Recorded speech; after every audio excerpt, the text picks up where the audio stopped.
말씀입니다.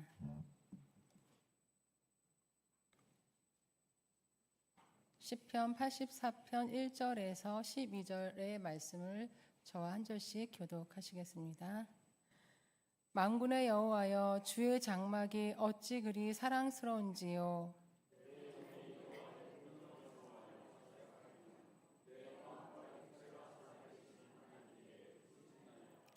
나의 왕 나의 하나님 만군의 여호와여, 주의 제단에서 참새도 제 집을 얻고 제비도 새끼 둘 보금자리를 얻었나이다.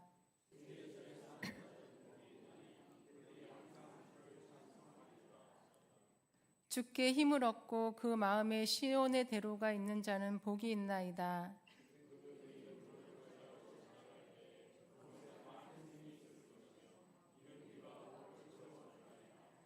그들은 힘을 얻고 더 얻어 나아가 시온에서 하나님 앞에 각기 나타나리이다.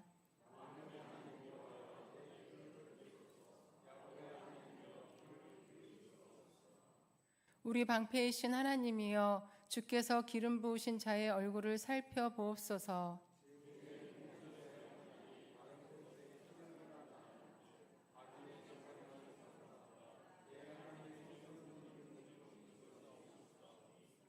여호와 하나님은 해요 방패이시라. 여호와께서 은혜와 영화를 주시며 정직하게 행하는 자에게 좋은 것을 아끼지 아니할 것임이니이다.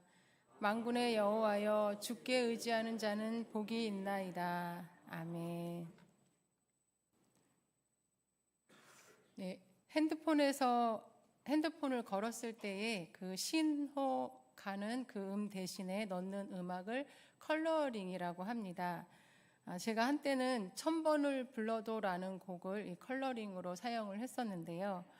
친정어머니가 들으시고 제발 컬러링 좀 바꿔라라고 하셨습니다.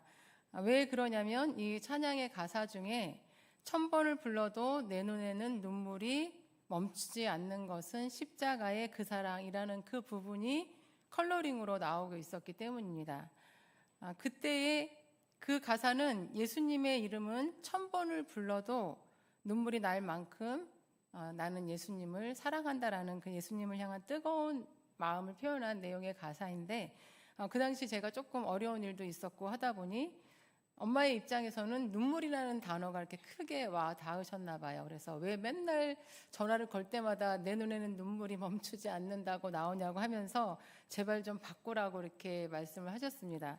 그래서 저는 이제 어떤 곡으로 바꿀까 고민을 하다가 이제 행복이라는 찬양의 가사로 바꿨습니다. 그래서 물론 이제 엄마 때문이기도 했지만 그 가사의 내용이 너무 좋아서 그 찬양으로 바꿨는데, 이것이 행복이라오, 하나님의 자녀로 살아가는 것, 이것이 행복이라오라는 가사인데, 이 찬양으로 바꾸니까 또 엄마가 잘했다고 칭찬을 하시더라고요. 그래서 전화를 걸면 행복이라는 단어가 몇 번씩 나오니까 우리 딸이 좀 행복한가 보다 그러면서 마음에 안심을 하시는 것 같았습니다. 모든 사람은 행복해지기를 원하고 또 내 자녀나 또 가까운 사람들이 행복해지기를 바랍니다. 그런데 이 행복은 저절로 그냥 주어지는 것이 아니고 내가 노력을 하거나 찾거나 또 내가 바라는 그 조건이 충족될 때 느껴지는 것입니다. 그래서 이 행복은 가만히 있는데 저절로 들어오는 것은 행운이라고 하고, 또 값없이 주어지는 것은 축복이라고 하는데, 이 행복은 저절로 생기는 것이 아니라 오히려 내가 찾는 것일 때가 더 많이 느껴지는 그러한 경우가 있습니다. 그래서 내가 행복해지고 싶다면 내가 어떻게 하느냐에 달려있는 것이 행복이기도 합니다. 소확행이라는 말이 있습니다. 이 소확행이라는 말은 작은 일이지만 확실하게 행복해지는 것을 소확행이라고 하는데요. 이 소확행은 또 누구나 똑같은 것을 가지고 느끼지는 않습니다. 어떤 사람은 조용한 시간에 혼자 낮잠을 잘 때 가장 이렇게 행복함을 느끼면서 소확행이라고 하기도 하고, 또 어떤 사람은 백반에 된장찌개를 먹을 때가 가장 행복하다는 얘기를 하시는 분도 있고, 또 어떤 분은 가족들과 모여서 식사할 때가 가장 행복하다라고 하면서 그렇게 소소한 일들에서 행복을 느끼면서 소확행을 찾기도 합니다. 행복은 그래서 오히려 소소한 일들 속에서 내가 찾는 경우가 더 많습니다. 이처럼 행복은 단어 자체에 저절로 생기는 것이 아닌 찾는 것임을 내포하고 있습니다. 그래서 행복의 조건이라는 책 제목도 많이 다양하게 나와 있는데요. 그 조건을 내가 정하고 찾아서 얼마든지 행복하게 살 수 있다는 그러한 내용들이 많이 나와 있습니다. 그래서 오늘 본문 말씀 시편 84편에서도 행복에 대한 말씀을 기록하고 있습니다. 시인은 과거에 자신이 행복한 때를 회상하면서 그때의 행복을 찾기 위해 간절히 기도하고 있는 자신의 마음을 시로 표현을 했습니다. 그러면서 시인은 행복한 사람이 어떤 사람인지, 또 어떤 사람이 가장 행복한 사람인지에 대해서 오늘 시를 통해서 표현을 했습니다. 시편 84편 속에는 4절, 5절, 6절 그리고 12절에 걸쳐 4번의 복이라는 단어가 나옵니다. 우리 성경에는 복이라고 해석을 했는데 이 단어는 히브리어로 에쉐르인데 그 뜻은 행복 그리고 복을 의미합니다. 그래서 4절, 5절, 6절, 12절을 복이 아닌 행복으로 바꿔 읽으면 이 시가 말하는 행복에 대해서 좀 더 가깝게 다가갈 수가 있습니다. 그렇다면 복을 행복으로 바꿔서 우리가 한번 다시 읽어보겠습니다. 우리 4절, 5절, 6절을 한번 같이 읽어보겠습니다. 주의 집에 사는 자들은 행복하나니 그들이 주를 찬송하리이다. 주께 힘을 얻고 그 마음에 시온의 대로가 있는 자는 행복하나니 그들이 눈물 골짜기로 지나갈 때에 그곳에 많은 샘이 있을 것이며 이른 비가 행복을 채워주나이다. 만군의 여호와여 주께 의지하는 자는 행복하나이다. 아멘. 이렇게 행복으로 바꿔서 이렇게 읽어보니까 자세한 설명이 없어도 어떤 사람이 행복한 사람인지 또 무엇이 진정한 행복한 것인지를 생각해 볼 수가 있습니다. 그래서 오늘 본문 말씀을 좀 더 자세히 살펴보면서 어떤 사람이 행복한 사람인지 또 무엇이 진정한 행복인지를 깨닫고 나는 과연 행복한 사람인가, 또 행복을 찾지 못하고 놓치고 있지는 않은가 한번 돌아볼 수 있는 그러한 시간이 될 수 있기를 바랍니다. 시편 84편은 고라 자손이 보관하는 시, 고라 자손이 기록한 시로 보고 있습니다. 고라 자손은 레위의 후손들로서 구약 성경에 성전의 문지기, 또 성전의 가수, 그리고 성전에서 빵을 굽는 그러한 일들로 한 사람들로 묘사가 되고 있습니다. 그런데 이들은 아수르 왕 사네립이 유다를 약탈했을 당시에 포로로 끌려가게 되어 강제로 아수르 사람들과 함께 있게 되었고, 또 지금은 하나님의 집에 마음대로 들어갈 수 없어서 과거의 성전에서 누렸던 행복에 대해 갈망하고 있었고, 또 그것을 시로 표현했을 것이라고 여러 학자는 추측을 합니다. 그런 관점에서 오늘 본문 말씀을 살펴보면 1절에서 4절을 통해 시인은 여호와의 집, 즉 성전에 대한 그리움과 사랑에 대해 고백을 하고 있습니다. 1절에서 주의 장막이 어찌 그리 사랑스러운지요 라는 고백은 하나님이 거하시는 장막에 대한 깊은 애정을 고백하는 것이고, 또 2절에서는 그 성전을 얼마나 사랑하고 그리워하는지 몸과 마음이 쇠약해질 정도로 그리워하면서 하나님께 부르짖고 있다는 고백을 하고 있습니다. 그리고 3절에서는 기쁨과 자유함으로 노래하며 성전뜰을 가득 채우는 새들을 부러워하면서 하나님을 간절히 부르고 있고, 또 4절에서는 그렇게 성전에 사는 사람들은 행복한 사람이라고 고백합니다. 고라 자손이었던 시인은 성전에서 문지기로 또 성전 가수로 빵을 굽는 자로 살았을 때 매일 하나님과 교제하면서 기쁨으로 헌신을 했던 그때가 너무나 그리웠습니다. 그때를 회상하며 성전을 그려볼 때 그 성전이 얼마나 사랑스럽고 또 얼마나 가고 싶은지 그 마음을 시로 고백하고 있는 것입니다. 우리도 이 시인과 같은 마음일 때가 있었습니다. 바로 코로나 때입니다.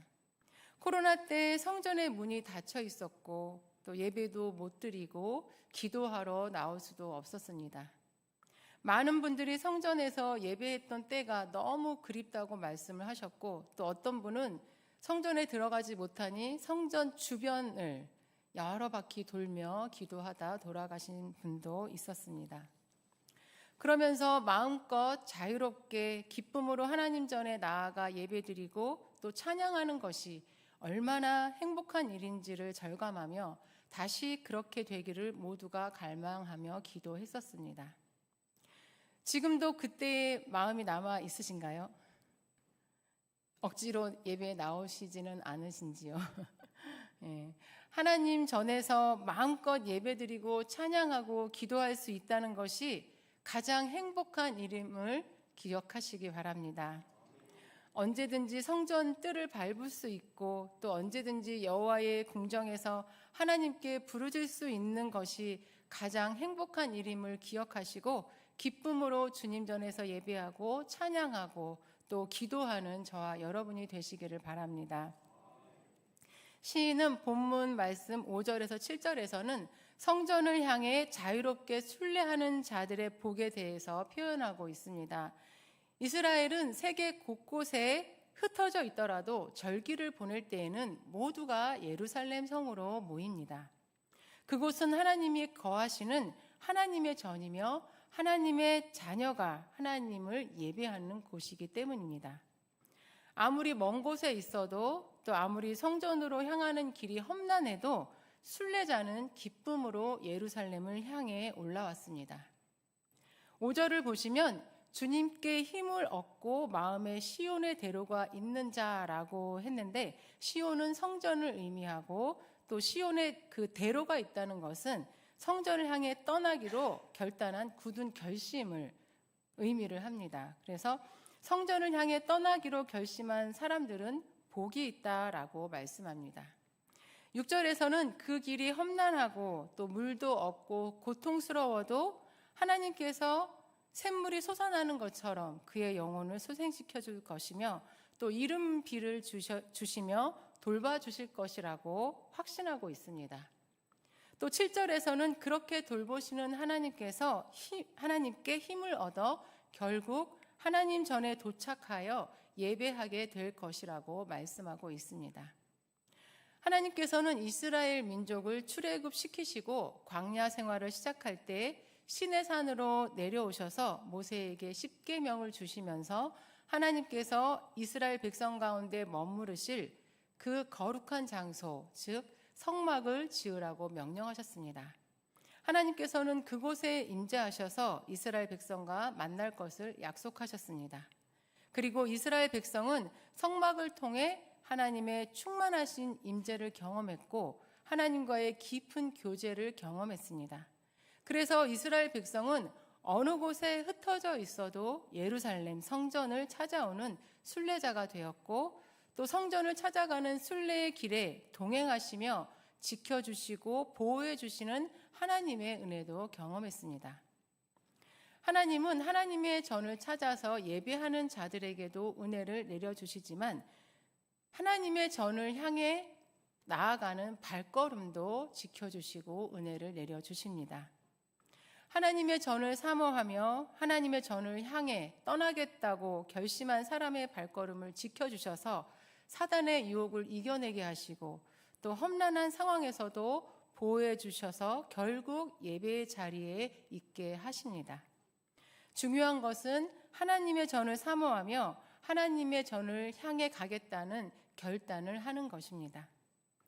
하나님의 전을 향하여 가기가 곤란하고 또 어려운 상황이 닥치더라도 하나님의 집을 사모하며 선택하고 결단할 때 하나님은 그 길을 지켜주시고 인도해 주십니다. 그러한 경험이 쌓인 사람은 성전을 사모하며 어느 곳에 있든지 어떤 상황에 처해 있든지 성전을 사모하며 성전을 향해 순례의 길을 떠나게 되는 것입니다. 어떤 상황에서도 하나님의 전을 향해 나가기로 결단하는 그 발걸음을 축복하시는 하나님의 은혜를 기억하시면서 항상 하나님의 전을 향하여 나오시는 저와 여러분이 되시기를 바랍니다.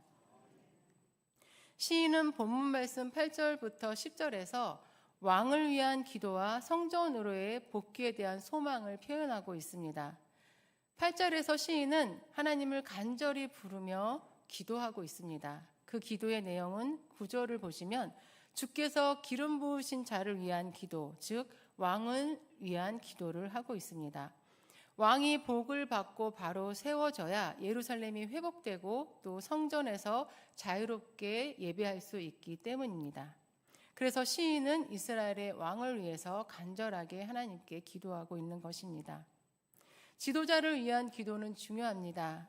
지도자가 잘 되고 바로 서야 그 지도자를 따라가는 많은 사람들이 행복해질 수 있기 때문입니다.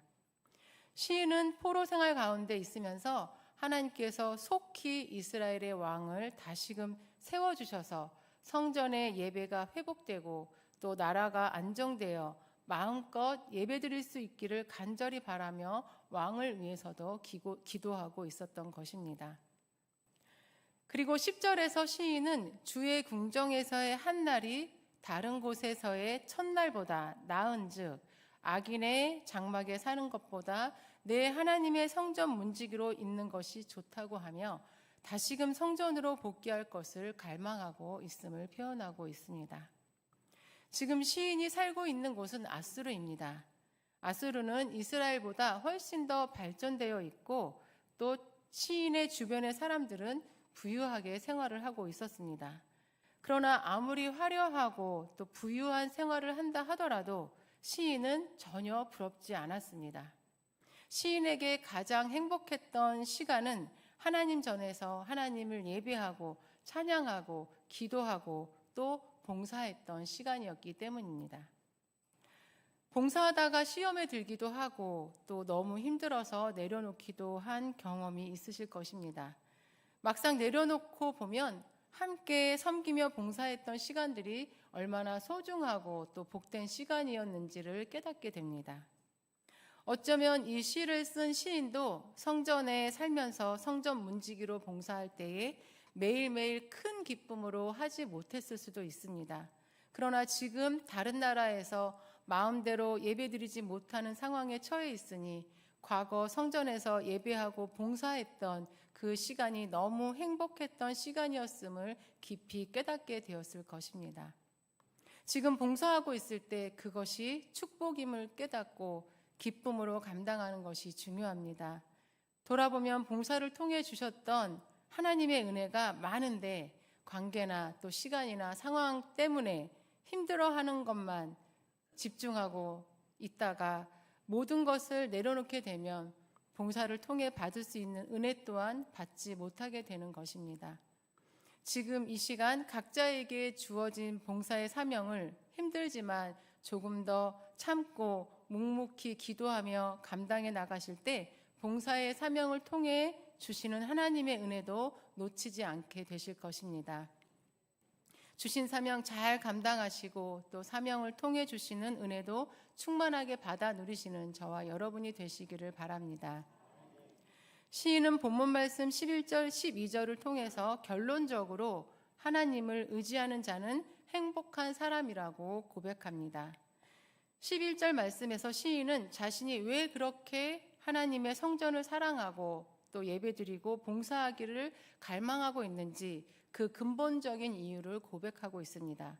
그것은 바로 하나님은 해요, 방패처럼 우리를 지키고 보호하시는 분이시면서 또 은혜와 영화, 즉 축복을 주시는 분이시고 또 정직하게 행하는 자에게 좋은 것을 아끼지 않는 분이시기 때문입니다.